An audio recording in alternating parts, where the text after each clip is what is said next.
Boas noites, o temporal non dá tregua. Galicia segue en alerta no interior.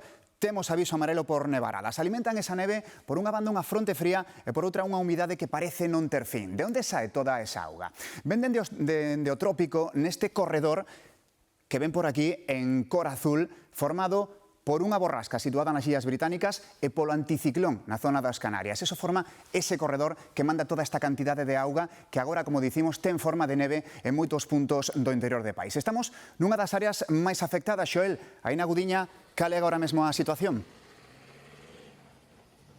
Pois nestes momentos, Pablo, como podes ver, non está nevando, pero sí que é certo que durante gran parte desta tarde estivo precipitando. Hai que lembrar, como dicías, que permanece activo aquí na provincia de Ourense, tanto no sur como na montaña, tamén na zona da montaña de Lugo, un aviso amarelo por nevaradas que poderían deixar acumulados de máis de 10 centímetros durante as próximas horas. E esa neve, precisamente, durante esta tarde xerou incidencias nalgúns puntos da rede viaria do noso país. É o caso, por exemplo, da estrada A52, que durante parte desta tarde tivo que restringir o tráfico a vehículos pesados. Desta hora xa poderían circular, malia que con algunhas restriccións, por exemplo, non realizar adiantamentos. Tamén incidencias nas estradas provinciais, é o caso, por exemplo, da 536, que mantén tamén desta hora restriccións, ou a 122 en Casallo, que estaría cortada precisamente polos acumulados de neve. Moito ollo tamén na rede viaria na provincia de Lugo, porque tanto na Nacional Sexta como na A6 a DST mantén tamén algunhas restriccións para o tráfico de vehículos pesados.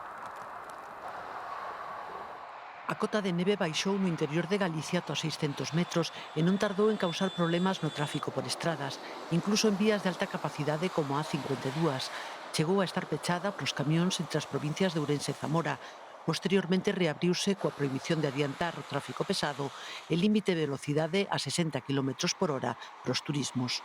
Pero yo venía con lluvia, agua nieve, pero hasta aquí ya empezó la cosa así un poquito más, los copos más grandes. Pero ya está, voy a hacer una pausa aquí de media hora y sigo para abajo, hasta Benavente. Ahora mismo bien, no sé, acabo de llegar, acabo de parar, no me daba el disco para más. Tráfico pide extremar as precaucións e lembra que nevará de madrugada tamén este mércores, afectando non só a circulación en vías comarcais do interior da comunidade, senón as autovías, especialmente a A52 e a A6. Na Fonsagrada, en Lugo, xa están afeitos e tamén preparados. Bueno, hai que extremar as precaucións, rodas de neve e moito cuidado. Vengo de Ancares y me tocó pasar frío y carreteras nevadas y mal.